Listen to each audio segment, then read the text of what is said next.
Dans une petite ville oubliée par le temps, quelque part entre la fin du XIXe siècle et les premières années du suivant, les journées semblaient s'écouler avec une lenteur presque irréelle. Les rues pavées, irrégulières et usées, résonnaient du bruit des sabots de chevaux et du murmure discret des habitants, qui évitaient soigneusement certains sujets, comme s'ils craignaient d'éveiller quelque chose de profondément enfoui. La ville était bordée par une forêt dense, sombre même en plein jour, dont les arbres anciens semblaient observer silencieusement chaque mouvement. À l'entrée de la rue principale, une bâtisse attirait particulièrement l'attention, sans jamais être véritablement mentionnée. Il s'agissait d'une vieille boucherie aux volets toujours entr'ouverts et aux murs noircis par les années. Une enseigne en bois presque illisible grinçait doucement à chaque souffle de vent, produisant un son aigu qui persistait dans l'air bien après qu'il se soit arrêté. L'homme qui y travaillait vivait seul, et peu de gens pouvaient se souvenir de l'avoir vu sourire. Sa présence semblait faire baisser la voix des passants, et même les animaux, dit-on, refusaient de s'approcher de la devanture. Pourtant la boutique restait ouverte, et la viande y apparaissait chaque matin, fraîche, comme si elle avait été découpée dans le silence de la nuit. C'est au début d'un automne particulièrement froid que l'événement se produisit. Les feuilles mortes s'accumulaient déjà le long des ruelles étroites, et une brume persistante s'installait chaque soir, enveloppant la ville dans une épaisseur presque suffocante. L'enfant était connu de tous. Une silhouette légère, souvent aperçue courant près de la place centrale ou longeant les abords de la forêt, animée par une curiosité qui dépassait celle des autres enfants. Il y avait chez elle une manière d'observer les choses, de s'attarder là où les autres passaient sans regarder, comme si elle percevait des détails invisibles pour le reste du monde. Ce jour-là, quelque chose attira son attention vers la boucherie. Peut-être était-ce la porte entr'ouverte, à une heure inhabituelle, peut-être le silence plus lourd qu'à l'ordinaire, ou peut-être ce détail presque imperceptible, une faible lumière vacillante qui semblait provenir de l'intérieur, bien en dessous du niveau du sol. L'enfant s'approcha, hésitante, mais irrésistiblement attirée. L'odeur qui émanait de la boutique n'était pas celle habituelle,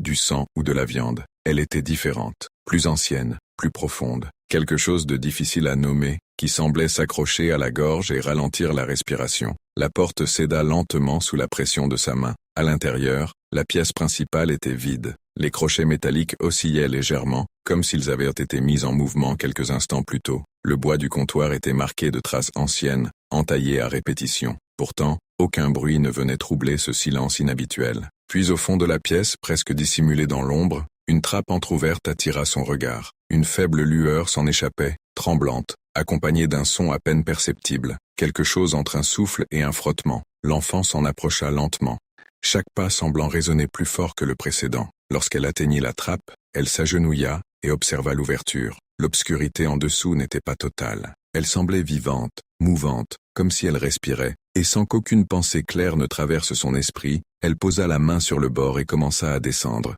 Ce fut la dernière fois que quelqu'un la vit. Les jours qui suivirent, sa disparition s'effacèrent les uns dans les autres, comme si le temps lui-même refusait d'avancer normalement. Une inquiétude sourde s'installa dans la ville, d'abord discrète, puis progressivement envahissante. Les habitants continuèrent leur routine, mais quelque chose s'était déplacé dans leur manière de voir, dans leur façon de traverser les rues, devenue soudainement trop longue, trop silencieuse. La nouvelle se répandit sans bruit, portée par des regards fuyants et des gestes interrompus. L'enfant n'était pas rentré. Les recherches commencèrent presque immédiatement, d'abord autour de la place centrale, puis vers les abords de la forêt, là où elle avait l'habitude de se promener. Chaque recoin fut inspecté, chaque sentier parcouru, mais aucune trace ne fut trouvée, pas une empreinte claire, pas un morceau de tissu, rien qui puisse orienter les efforts. Rapidement, les regards se tournèrent vers la boucherie. La bâtisse, déjà évitée, devint un point de fixation silencieux. Certains affirmèrent avoir remarqué une lueur tard dans la nuit précédant la disparition. D'autres évoquèrent une odeur inhabituelle, plus persistante qu'à l'ordinaire. Pourtant personne n'osa s'y attarder longtemps. Même en plein jour, l'endroit semblait absorber la lumière comme si les murs eux-mêmes retenaient quelque chose. Lorsque enfin quelques hommes décidèrent d'y entrer, ce ne fut pas par courage, mais par nécessité. L'intérieur ne révéla rien de clairement suspect. Tout semblait à sa place, figé dans une immobilité presque artificielle. Les outils étaient soigneusement alignés, les surfaces nettoyées avec une rigueur excessive. Pourtant, une sensation persistante dérangeait ceux qui s'y trouvaient, une impression difficile à définir, comme si l'air lui-même avait été utilisé, altéré, puis remis en place. La trappe au fond de la pièce fut rapidement remarquée. Elle était fermée. Personne ne sut dire si elle avait été ouverte auparavant, ni depuis combien de temps elle se trouvait là. Le bois semblait ancien, plus sombre que le reste du sol, marquée par des traces d'usure irrégulières. Lorsqu'elle fut soulevée, un courant d'air froid remonta, chargé d'une humidité lourde qui força plusieurs hommes à reculer instinctivement.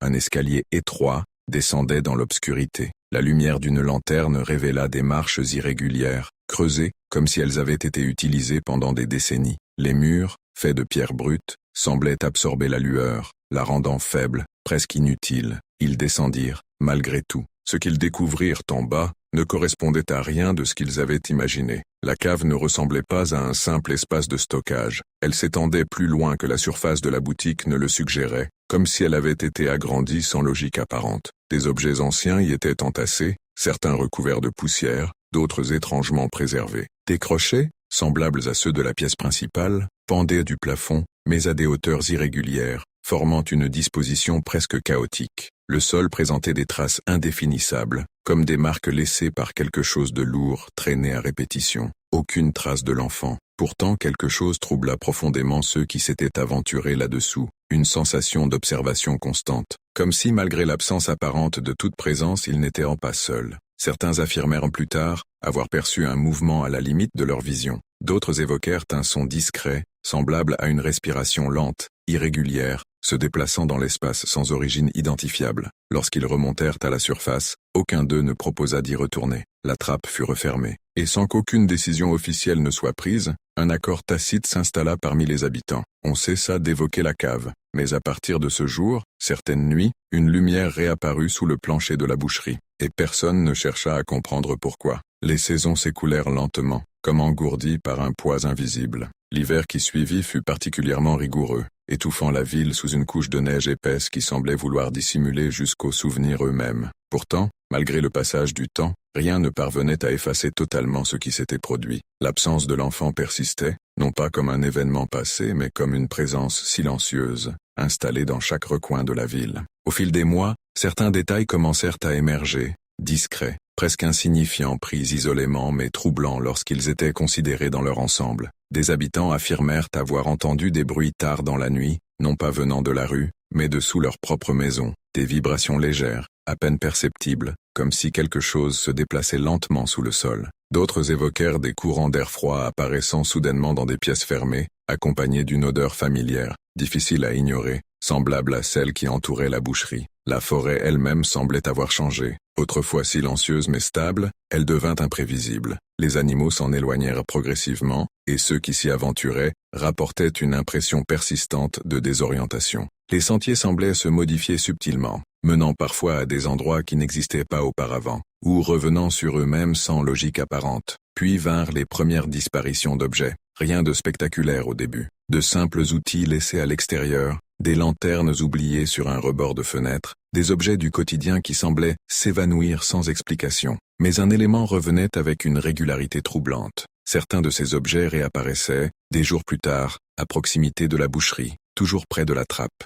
Personne ne voulait en parler ouvertement, mais l'idée s'imposait d'elle-même, lentement, insidieusement. Quelque chose sous la ville n'était pas immobile. C'est environ 2 ans après la disparition que le comportement du boucher commença à attirer davantage l'attention. Sa présence déjà inquiétante devint plus irrégulière. Parfois absent pendant plusieurs jours, il réapparaissait sans explication, avec une apparence légèrement différente, plus pâle, plus lent, comme si chaque mouvement demandait un effort inhabituel. Certains remarquèrent également que la viande exposée dans la boutique avait changé. Sa texture, sa couleur, quelque chose dans sa manière de refléter la lumière semblait inexact. Mais personne n'osa poser de questions. Une nuit, un événement marqua un tournant silencieux. Une lumière plus intense que d'habitude s'échappa de la boucherie et resta visible pendant plusieurs heures. Elle ne vacillait pas comme une flamme ordinaire, mais pulsait lentement, comme un rythme organique. Ceux qui l'observèrent de loin ressentirent une étrange attraction, mêlée à une peur viscérale difficile à contrôler. Au même moment, dans différentes maisons de la ville,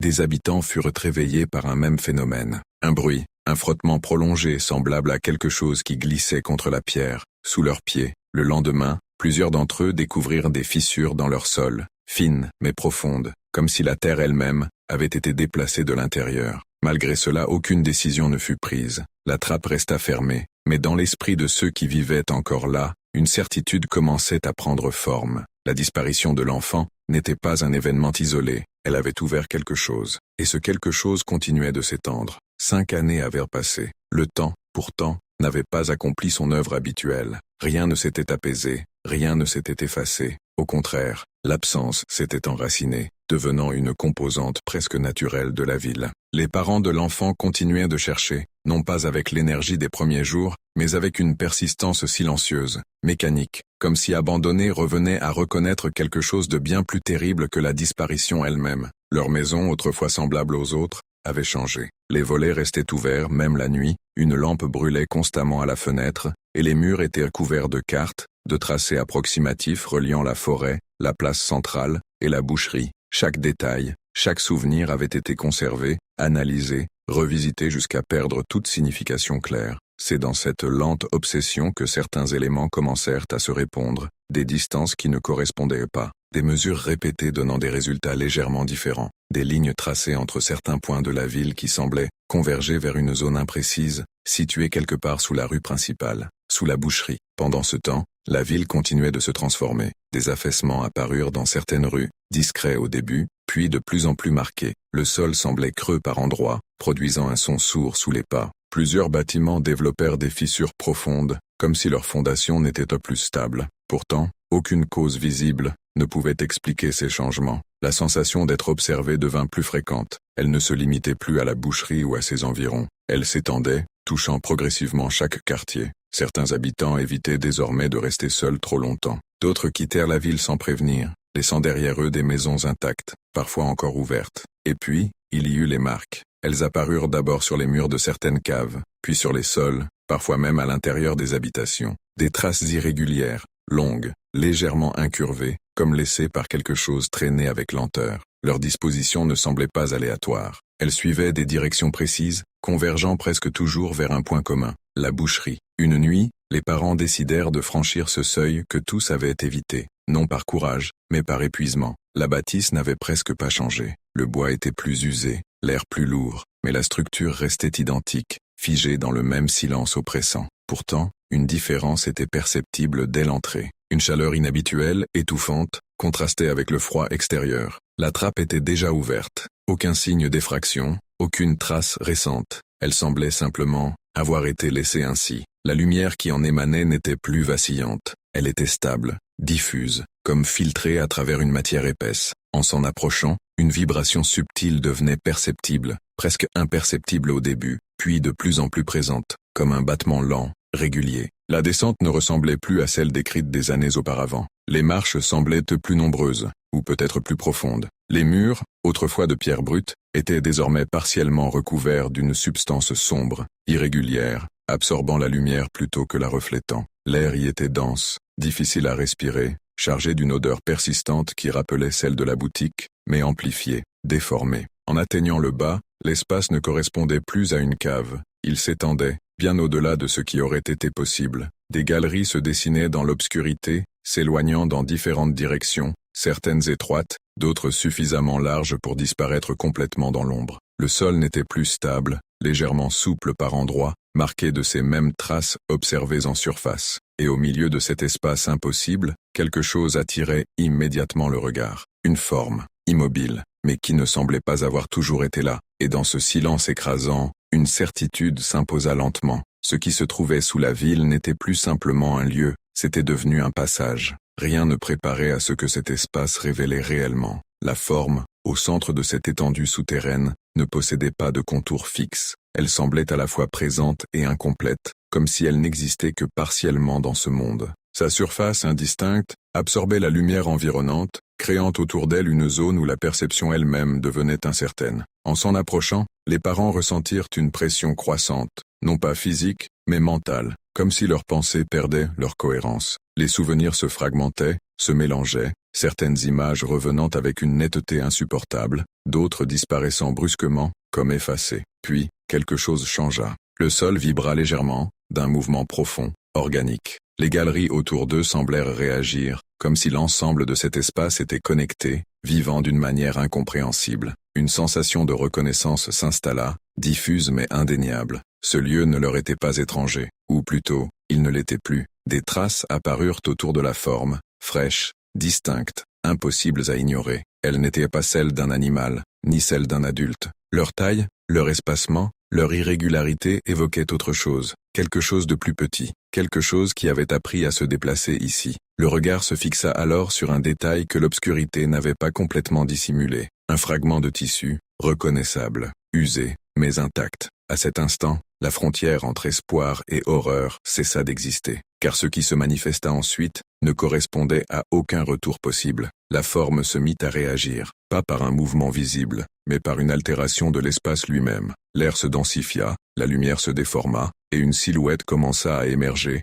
non pas en avançant, mais en se définissant progressivement, à partir de cette obscurité vivante. Une taille familière, une posture hésitante, mais rien d'autre ne correspondait. Ce qui se tenait là n'était plus l'enfant, telle qu'elle avait été. Sa présence semblait instable, comme si elle oscillait entre plusieurs états, incapable de se fixer. Ses contours se perdaient par moments, se dissolvaient partiellement avant de se reformer, et autour d'elle, les galeries semblaient réagir, comme si chaque mouvement modifiait leur structure. Une compréhension brutale s'imposa alors. Elle n'avait pas été simplement perdue, elle avait été intégrée. Le passage sous la ville ne menait pas à un lieu, mais à un processus. Quelque chose qui absorbait, transformait, réorganisait. Et ce qui revenait n'était jamais identique à ce qui avait disparu. Les années écoulées prenaient soudain un autre sens. Les bruits sous les maisons, les objets déplacés, les traces convergentes. Tout indiquait une expansion lente, méthodique, comme si cet espace cherchait à s'étendre au-delà de ses limites initiales. La silhouette fit un pas, le sol répondit immédiatement,